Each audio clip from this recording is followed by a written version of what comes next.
Hey les bambing, j'espère que vous allez bien, en tout cas moi ça va nickel. On se retrouve aujourd'hui pour une nouvelle vidéo sur les championnats européens. 3 championnats différents, la Liga, la Serie A, la Championship des 2 anglaises. Pour la Liga, du 5 au 6 avril, il y aura le Real Madrid contre Valence, Barcelone contre Betis de Séville, Séville contre l'Atlético de Madrid et Villarreal contre l'Athletic Bilbao. En Serie A, du 5 au 7 avril, Parme contre l'Inter de Milan, le Milan AC contre la Fiorentina, la Roma contre la Juventus de Turin et Bologne contre Naples.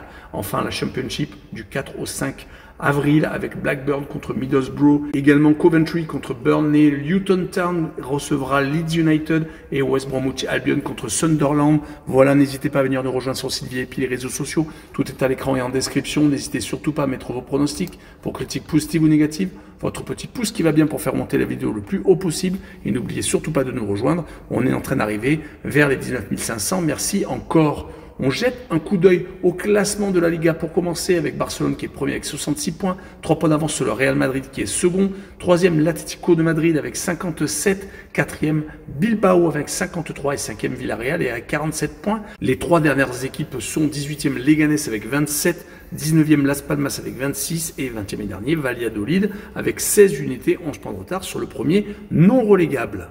Et on attaque cette vidéo par le Real Madrid contre Valence, le second contre le 15e. Il y a 32 points d'écart entre les deux formations. Le Real est encore passé proche de l'élimination comme ancien contre l'Atlético de Madrid. Il aura fallu une prolongation et finalement il y a eu 4 buts partout contre le club basque. Ils sont encore dans tous leurs objectifs, la Coupe du Roi, le championnat et la C1. Mais tout n'est pas catastrophique, même si le jeu des fois laisse à désirer. Ils n'ont perdu que 2 fois sur les 10 dernières rencontres, toutes compétitions confondues, contre le Betis en championnat, contre l'Atlético, même si ça s'est terminé par une victoire au tir au but. Sinon, ils ont fait qu'un seul petit partage au point, c'était contre les Basques. Ils vont jouer contre Valence qui était dernier à un moment donné, mais qui est remonté, qui est 15e avec 4 points d'avance sur la zone de relégation, qui a même réussi à enchaîner 4 matchs sans défaite, 2 victoires à la maison contre le dernier et contre Mallorca et 2 matchs nuls à l'extérieur contre Osasuna et contre Gijón. Mais sur ce match-là, je vois le Real s'imposer une fois de plus assez courtement, 2-1. Et je verrai la combinaison double chance 1N et plus de 2,5 buts sur le match et une cote à 1,61. Le match suivant est le FC Barcelone contre le Betis de Séville. Le FC Barcelone s'est imposé une fois de plus à l'Atlético de Madrid. Après la victoire en championnat le 16 mars, 4-2. Ils perdaient 2-0 et avaient totalement renversé la situation. Ils viennent de gagner de justesse par contre l'Atlético, surtout qu'à l'aller, il y avait 4 buts partout. Ils sont donc qualifiés pour la finale de la Coupe du Roi. Et on aura droit à un classico Real-Barça magnifique. Le Barça est actuellement sur une très grosse série. Ils viennent d'enchaîner le 9e succès sur les 10 derniers matchs, toutes compétitions confondues. Et il faut remonter à 21 matchs pour trouver trace d'une défaite. Et c'était l'Atlético de Madrid qui s'était imposé le 21 décembre 2-1. En Catalogne, on peut s'apercevoir que le Barça est premier avec 3 points d'avance sur le Real. Et sur les 5 dernières réceptions, ils ont quasiment 4 buts de moyenne marqués. Ils vont jouer contre le Betis de Séville qui n'est pas non plus à plaindre, qui est actuellement 6e, qui a quand même presque 20 points de retard sur le Barça, mais qui est seulement à 6 points de la Champions League directe. Et ils sont même à égalité avec le barragiste Villarreal. Ils viennent actuellement d'enchaîner une 7e rencontre sans perdre, 6 victoires et un petit match nul contre Guimaraes qui ne les a pas empêchés de se qualifier. Pour les quarts de finale de l'Europa League Conférence, ils joueront contre Białystok, un club polonais. Je ne peux pas m'empêcher d'aller voir les confrontations directes entre les deux clubs et à chaque fois Barcelone marque énormément de buts sur les 5 dernières oppositions. À une exception près, ils ont à chaque fois marqué au moins 4 buts. Donc sur ce match-là, je verrai une victoire 3-1 des Catalans. Et j'ai envie de tenter le handicap moins 1,5 but pour le Barça. Donc c'est une cote à 1,94, vous pouvez tenter tout à fait le handicap moins 1, mais c'est une cote à 1,50, car il y aura peut-être un turnover pour engager les hostilités en Champions League la semaine prochaine. Le match suivant est Séville contre l'Atlético de Madrid. Les Sévillans sont 11e alors que l'Atlético est 3e. Il y a presque 20 points d'écart, même 21 points d'écart entre les deux équipes. L'Atlético de Madrid, elle vient de subir une autre déception. Malheureusement, après une série incroyable de plus de 20 matchs consécutifs sans défaite, ils viennent d'enchaîner un 6e match très compliqué avec des défaites contre Retafe en championnat, également un match nul contre l'Espagnol de Barcelone, une élimination en Champions League par le Real Madrid au penalty lors du match retour où ils avaient réussi à revenir à hauteur du Real également une élimination en Coupe du Roi, c'était en milieu de semaine contre le FC Barcelone. Et maintenant, malheureusement, ils ont 9 points de retard sur le leader catalan. Donc cela va être compliqué pour être champion d'Espagne. Ils vont jouer contre une équipe de Séville qui est remontée un petit peu au classement, qui est 11e, mais qui est certes qu'à 3 points d'une prochaine peut-être Coupe d'Europe, suivant les résultats de fin de saison. Mais quand on voit les 5 dernières rencontres, toutes compétitions confondues, c'est plutôt compliqué. Un seul succès, mais c'était à l'extérieur, à la Real Sociedad, 2 matchs nuls. Et là, ils sont actuellement sur 2 revers consécutifs contre les autres Basques, le Bilbao, et contre le Betis dans le derby sévillan. Sur cette rencontre, je verrai un match nul, un but partout, et je verrai le away no bet et le match nul rembourser ses victoires de l'Atlético à l'extérieur avec une cote à 1,78. On poursuit et on finit avec la Liga et Villarreal contre l'Athletic Bilbao, le 5e qui reçoit le 4e, 6 points d'écart quand même entre les deux équipes. La lutte est pour la Champions League. Villarreal reste sur une victoire à Retafe, mais malheureusement les résultats sont trop irréguliers depuis 5 rencontres, 2 victoires mais toutes à l'extérieur, 2 défaites contre Alaves et le Real, ça c'est encore presque logique, et un match nul contre Valence qui était très mal en point. Donc ils vont jouer contre une équipe de Bilbao qui est plutôt solide. Depuis 4 matchs, ils ne perdent plus. Ils ont réussi à se qualifier pour les quarts de finale de l'Europa League, sortant l'AS Roma, et ils vont affronter bientôt les Glasgow Rangers. Par contre, 2 matchs nuls sur les 4 dernières rencontres. C'était à la maison. On fait un petit bilan sur leurs résultats à l'extérieur. C'est plutôt moyen. Une seule victoire sur les 5 dernières rencontres, toutes compétitions confondues. C'était à Séville. Du côté du sous-marin jaune, ce n'est pas beaucoup mieux chez eux. 2 victoires seulement sur les 5 dernières réceptions. Sur ce match, je verrai encore un partage de points, un but partout. Et je verrai cette fois-ci le home no bet et le match nul rembourser ses victoires de Villarreal à la maison avec une cote à 1,86. On continue avec la Serie A et on jette un coup d'œil au classement où l'Inter de Milan est en tête avec 67 points, 3 points d'avance contre le Napoli qui est second, 3e l'Atalanta de Bergame qui a 58 points et qui commence à être décroché, 4e Bologne avec 56 et 5e la Juve avec 55. Les 3 équipes relégables sont 18e Empoli avec 23 unités, 19e Venise avec 20 et 20e et dernier Monza avec 15 points seulement. On commence par Parme contre l'Inter de Milan. Les Parmesans sont 16e alors que l'Inter est donc leader. Il y a quand même 41 points d'écart entre les deux équipes. Parme vient d'enchaîner 3 matchs nuls consécutifs. Ce n'est pas assez pour espérer se sauver avant l'heure car ils n'ont que 3 points de retard sur le premier relégable Empoli. Pourtant, une seule défaite sur les 5 dernières rencontres. Ce n'est pas ridicule. À la maison, ils n'ont gagné qu'une seule fois par contre sur les 5 derniers matchs. Et c'était contre Bologne quand même, qui fait partie du top 4. Ils vont jouer contre l'Inter qui ne perd plus, qui a réussi sur les 9 dernières rencontres à ne faire que 2 petits matchs nuls. Ils ont également réussi à se qualifier pour les quarts de finale de la C1 où ils vont rencontrer le Bayern de Munich la semaine prochaine. Ils viennent de jouer contre le Milan AC, la manche allée des demi-finales. Ils ont fait un but partout. Donc c'est une équipe plutôt en confiance qui va se déplacer à Parme. Et sur cette rencontre, je verrai une victoire de l'Inter 2-0 et je verrai le plus de 1,5 but pour les Nerazzurri avec une cote 1,55. On enchaîne avec le Milan AC contre la Fiorentina. Les Rossoneri sont actuellement 9e alors que la Viola est 8e. 4 points d'écart entre les deux équipes. Le Milan vient d'accrocher l'Inter lors de la demi-finale allée de la Coupe d'Italie, faisant suite à une défaite à Naples qui a tué définitivement leur espoir de se mêler peut-être à la Champions League.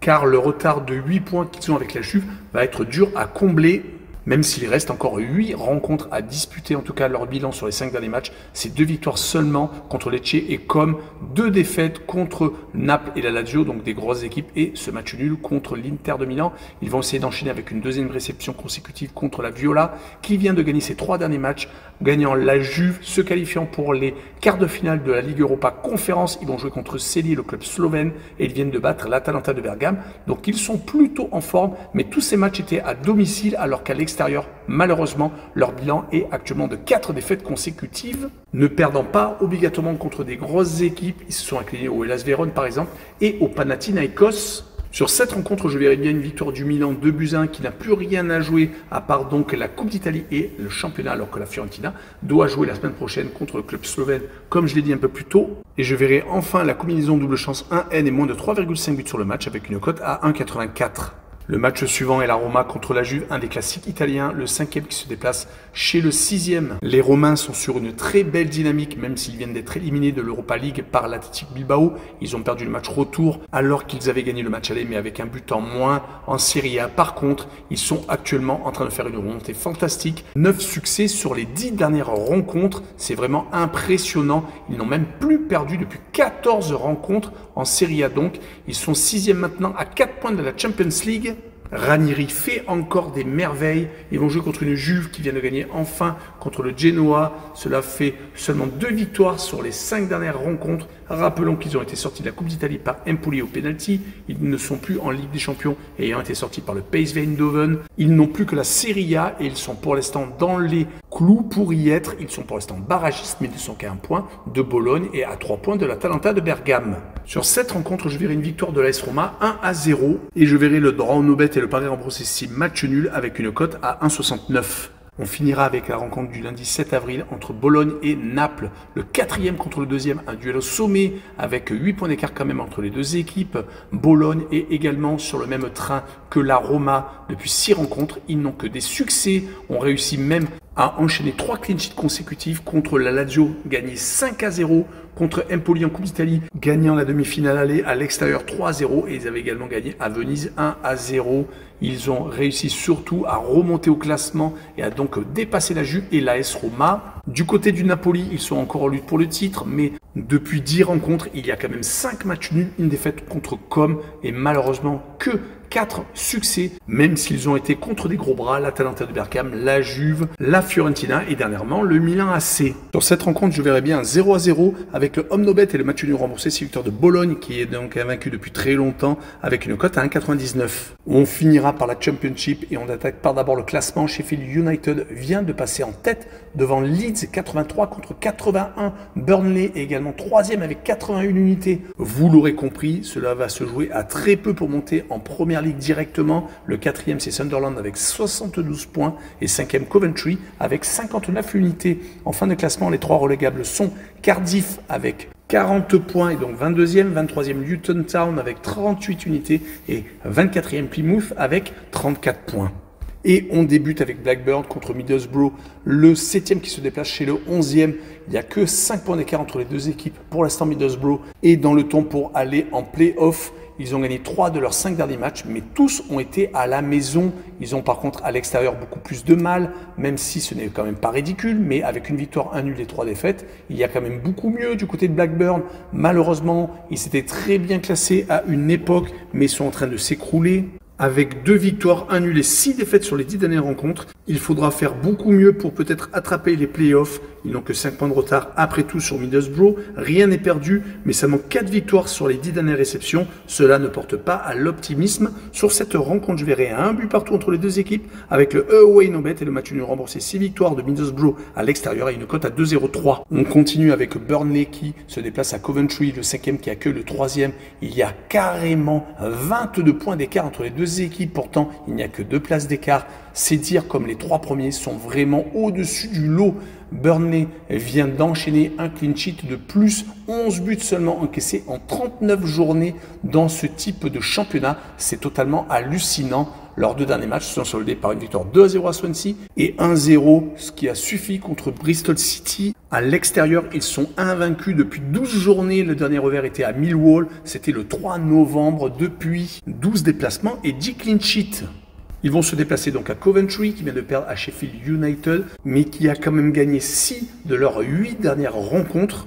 Ils sont donc plutôt en forme, mais dans ce duel au sommet, je vois quand même Burnley s'imposer 1-0 en déplacement. Et vous l'aurez bien entendu deviné, je mets les deux équipes qui ne marquent pas avec une cote à 1,88. L'avant-dernière rencontre de cette vidéo est Luton Town contre Leeds United, le 23e et avant-dernier contre le second qui a 2 points de retard donc sur le premier. Il y a beaucoup de points d'écart, il y a 43 points entre les deux équipes. Luton est en train d'essayer de se sauver, il va falloir encore cravacher, mais ils n'ont plus que 3 points de retard sur Hull City qui est le premier non relégable. Et quand on voit qu'ils ont gagné 3 de leurs 5 derniers matchs, n'ont perdu qu'une seule fois justement contre Burnley, l'équipe que je viens d'énoncer, c'est plutôt porteur d'espoir. Ils ont gagné en plus 2 fois à l'extérieur sur les 3 dernières rencontres et ils restent même sur 3 matchs sans défaite. Ils vont jouer par contre Leeds qui ne s'en sort plus, qui n'a gagné qu'une seule fois sur les 5 dernières rencontres, alors qu'ils caracolaient en tête et avaient gagné quasiment tous leurs matchs ces dernières semaines. Là, ils ont eu 3 matchs nuls contre West Brom, Queen's Park Rangers et Swansea City. Un revers à Portsmouth et également donc ce succès contre Millwall. Il ne faudrait pas qu'ils fassent comme l'année dernière où ils ont été stoppés par Southampton en finale de barrage à Wembley. Mais vu qu'historiquement, depuis 2006, Luton Town ne s'est pas imposé contre Leeds United, ne faisant que 2 matchs nuls pour 5 revers, je verrai une victoire courte de Leeds 1-0 en déplacement. Et je verrai la combinaison double chance N2 et moins de 3,5 buts sur le match et une cote à 1,52. Et on finira par West Bromwich Albion contre Sunderland, le 6e contre le 4e. Il y a quand même 15 points d'écart entre les deux formations. West Bromwich est actuellement sur une série assez moyenne, même si ce n'est pas catastrophique non plus. Sur les 7 dernières rencontres, il n'y a que 2 succès. Par contre, il y a 4 matchs nuls et un seul revers. Mais c'était le week-end dernier à Norwich City. À la maison, ils sont plutôt intéressants. 3 victoires sur les 5 derniers matchs. Ils vont rencontrer Sunderland qui est en petite perte de vitesse par rapport au premier, car ils étaient à un moment donné au contact, même si sur les derniers matchs, c'est quand même 3 victoires, 1 nul et un seul revers à Coventry. Ils viennent de gagner contre Millwall, l'espoir peut-être de encore se retrouver en play-off, car ils sont quand même beaucoup trop loin du 7e qui n'est pour l'instant pas qualifié, mais ils sont beaucoup trop loin également de Burnley qui est 3e à égalité avec Leeds qui est second. Mais à l'extérieur, attention, Sunderland n'est pas une équipe au rabais. 3 victoires quand même sur les 5 derniers matchs. Et comme à l'aller, il y avait eu match nul, je verrai encore un match nul, un but partout. Avec le away no bet et le match nul remboursé, c'est victoire de Sunderland à l'extérieur. Et une cote à 2,15. Voilà, on en a fini avec cette vidéo. N'hésitez pas à venir nous rejoindre. Tchou les bam bang!